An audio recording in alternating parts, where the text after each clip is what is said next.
Have you ever felt as though your world was crumbling, leaving you to wonder, why is this happening to me? Job's story in the Bible is one of the most powerful accounts of faith and resilience in the face of unimaginable suffering. It is not just a story of trials, but also one of restoration, hope, and trusting God even when life doesn't make sense. The book of Job explores profound questions. Why does God allow good people to suffer? What is the purpose of pain? And how do we remain faithful when it feels like everything has been taken from us? In this video, we will explore who Job was and why God allowed him to endure such suffering, the devastating losses and trials he faced, the misguided advice from his friends, Job's extraordinary dialogue with God, and the life-changing lessons he learned. How Job's restoration demonstrates that God's blessings can far surpass the trials we endure. If you've ever questioned your faith during difficult times, Job's story is here to remind you that God is always in control. Like this video, share it with someone who needs encouragement, and don't forget to subscribe for more faith-based content. Let's dive into Job's incredible life and the lessons it holds for us today. The Bible introduces Job as a man of impeccable character. In Job 1:1, he is described as blameless and upright, a man who feared God and shunned evil. He lived in the land of Uz and was known as one of the greatest men in the East. Job wasn't just wealthy, he was deeply spiritual. He owned thousands of livestock, had a large household, and was highly respected. What truly set Job apart was his unwavering faith in God. Job's devotion was evident in his actions. He regularly prayed and made sacrifices for his children, saying, "Perhaps my children have sinned and cursed God in their hearts." Job 1:5. This showed that his relationship with God was his highest priority. Job's spiritual discipline extended beyond himself. It encompassed his entire family, demonstrating his commitment to their spiritual well-being. The story takes a dramatic turn when the Bible pulls back the curtain on a conversation between God and Satan. Satan challenges Job's faith, accusing him of worshiping God only because of his blessings. He claims that if Job lost everything, he would curse God. Job 1:9-11. God permits Satan to test Job, but sets clear limits. Job's life must be spared. Why would God allow this? Not because he wanted Job to suffer, but to reveal the depth of Job's faith and the power of true devotion. This trial would show that Job's relationship with God wasn't based on material blessings, but on genuine love and trust. This part of Job's story challenges us to examine our own faith. Would we remain faithful to God if everything we cherished was taken away? Job's character inspires us to trust God, not for what he gives us, but for who he is. Let's take a moment to reflect on the significance of Job's spiritual discipline. His prayers and sacrifices for his children show how much he valued their relationship with God. It's a powerful reminder that as parents, mentors, or friends, our spiritual intercession can leave a lasting impact on the lives of others. Job's story isn't just about personal faith, but also about how his devotion influenced his family and community. Additionally, Job's wealth and status underscore the truth that material success doesn't shield us from life's challenges. His life challenges us to remember that our faith must be rooted in something eternal, not in the temporary comforts of this world. This foundation was what enabled Job to face the trials ahead. Job's trials began with devastating rapidity, leaving no time to process one tragedy before another struck. In a single day, Job lost everything he had worked for: his wealth, his servants, and, most tragically, his children. Raiders attacked his livestock, fire consumed his sheep, and a great wind collapsed the house where his children were feasting, killing them all. Job 1:13-19. Despite this unimaginable loss, Job's response was remarkable. Instead of cursing God, Job fell to the ground in worship and said, "The Lord gave and the Lord has taken away. Blessed be the name of the Lord." Job 1:21. His reaction wasn't denial, it was an expression of deep trust in God's sovereignty. But Satan wasn't finished. He argued that Job's faith would falter if his health were taken away. God allowed this next test, and Job was afflicted with painful sores from the soles of his feet to the top of his head. Job 2:7. Even Job's wife, overwhelmed by despair, urged him to curse God and die. Job 2.9. But Job replied, "Shall we accept good from God and not trouble?" Job 2:10. What made Job's suffering even harder was God's silence. As the days stretched into weeks, Job began to lament, pouring out his anguish. In Job 3:23-24, he asked, "Why is life given to a man whose way is hidden, whom God has hedged in? For sighing has become my daily food, my groans pour out like water." His cries echo the feelings many of us have when we face suffering and God seems distant. In moments of deep despair, it's natural to question God's purpose, as Job did. His lamentation reminds us that expressing pain is not a lack of faith, it's an acknowledgement of our human frailty.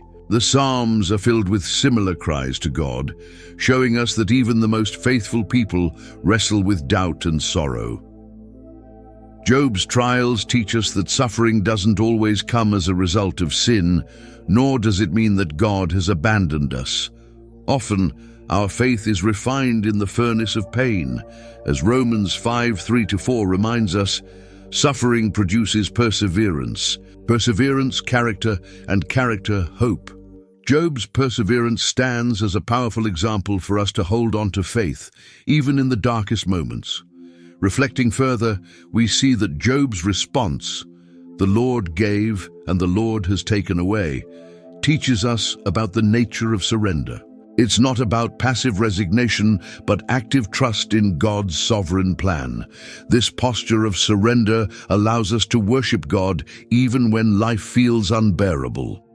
Moreover, Job's silence during his initial trials is notable. Before lamenting, Job sat in quiet reflection, a response that speaks volumes about his inner strength and humility. In today's fast-paced world, where immediate reactions are common, Job's example invites us to pause and process our pain with God before reacting outwardly. When Job's three friends, Eliphaz, Bildad, and Zophar, came to comfort him, they began with the right approach. For 7 days, they sat in silence with Job, mourning alongside him, Job 2:13. Their quiet presence acknowledged the depth of his pain, showing that sometimes words aren't necessary to comfort someone. However, when they began speaking, their words turned hurtful and accusatory. Eliphaz suggested that Job's suffering was the result of sin, saying, "Consider now, who being innocent has ever perished?" Job 4:7. Bildad followed with an even harsher claim, implying that Job's children had died because of their sins, Job 8:4. Zophar, the most direct, accused Job of wickedness and argued that he deserved even greater punishment, Job 11:6. Job, knowing he had done nothing to warrant such suffering, defended himself. Frustrated by their lack of understanding, he declared, "You are miserable comforters, all of you," Job 16:2. Their words not only failed to provide solace, but also revealed their limited understanding of God's ways. This part of Job's story teaches us the importance of offering true empathy when others are suffering. Instead of assuming we understand God's purpose or giving simplistic explanations, we should focus on listening and showing compassion. Job's friends remind us of the damage that judgmental words can do to someone already in pain. Consider how Job's friends represent the common tendency to seek easy answers to complex situations. In their attempt to explain Job's suffering, they miss the opportunity to simply be present with him. This serves as a powerful reminder that when someone is grieving, our presence often matters more than our words. Furthermore, their actions highlight a critical lesson about theology and suffering. Oversimplifying God's ways can lead to harmful conclusions. Job's friends relied on a rigid belief that suffering is always a direct result of sin. This limited view failed to capture the complexity of God's sovereignty and the reality of a fallen world. After Job endured immense suffering and unhelpful advice, he reached a point of desperate questioning. Job longed to understand why God had allowed such suffering in his life. He poured out his frustrations, asking, "Why do you hide your face and consider me your enemy?" Job 13:24. What happens next is one of the most extraordinary moments in the Bible. In Job 38, God answers Job, not with explanations but with questions that reveal his infinite wisdom and power. Speaking out of a whirlwind, God asks, "Where were you when I laid the earth's foundation? Tell me if you understand." Job 38:4. God describes the mysteries of creation, the boundaries of the sea, the stars in the heavens, and the creatures of the earth. These questions were not meant to shame Job, but to remind him of God's unmatched sovereignty. Through this dialogue, God shifts Job's focus from his circumstances to God's majesty and divine purposes. Job's response is deeply humble. In Job 42:1-6, he says, "Surely I spoke of things I did not understand, things too wonderful for me to know. My ears had heard of you, but now my eyes have seen you. Therefore I despise myself and repent in dust and ashes." This encounter transformed Job.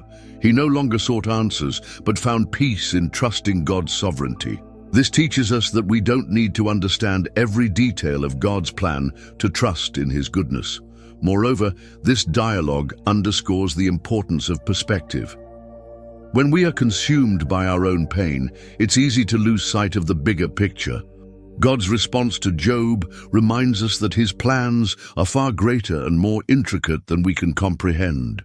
This perspective doesn't diminish our pain, but helps us trust that God is working all things together for good. Romans 8:28. Additionally, God's approach to answering Job demonstrates His care. Instead of condemning Job for his questions, God engages with him. This interaction shows us that God is not afraid of our doubts or frustrations. Rather, He invites us into a deeper relationship with Him through them. The story of Job doesn't end with suffering. After enduring unimaginable pain, Job experienced a remarkable restoration. In Job 42:10, we read, "After Job had prayed for his friends, the Lord restored his fortunes and gave him twice as much as he had before." This detail highlights an important truth. Job's restoration began after he prayed for his friends, despite their hurtful advice. His forgiveness and humility opened the door for God's blessings. God restored Job's wealth, giving him double what he had before. He blessed Job with 14,000 sheep, 6,000 camels, 1,000 yoke of oxen, and 1,000 donkeys. Job 42:12. Job's family was also restored. He was blessed with 7 sons and 3 daughters, and his daughters were given an inheritance alongside their brothers. Job 42:14. Job lived a long and fulfilling life, seeing 4 generations of his family. Job 42:17 tells us, "And so Job died, an old man and full of years." Job's restoration teaches us several profound lessons. Forgiveness opens the door to blessing. Job's willingness to pray for his friends, despite their faults, was a key part of his restoration. This demonstrates the transformative power of forgiveness. God's blessings surpass our losses. While Job endured immense pain, God's restoration was far greater than anything he could have imagined. This reflects the truth of Romans 8:18. The sufferings of this present time are not worth comparing with the glory that will be revealed in us. Trusting God brings peace. Job's story shows that restoration isn't just about material blessings, but about a renewed relationship with God and a deeper sense of peace. Additionally, Job's restoration reminds us of God's timing. The process of healing and restoration often takes longer than we expect, but God's faithfulness is unwavering. Job's life illustrates that while pain is temporary, God's blessings are eternal. The life of Job teaches us that suffering is not the end of the story. It challenges us to trust in God's sovereignty and reminds us that His blessings often surpass our trials. Job's faith, his encounter with God, and his ultimate restoration serve as timeless reminders of God's goodness and faithfulness. If this video has encouraged you, please like, share, and comment below about what resonated with you most. Don't forget to subscribe for more content that inspires your faith and strengthens your walk with God. Whatever you're facing today, take heart. Your restoration is on its way.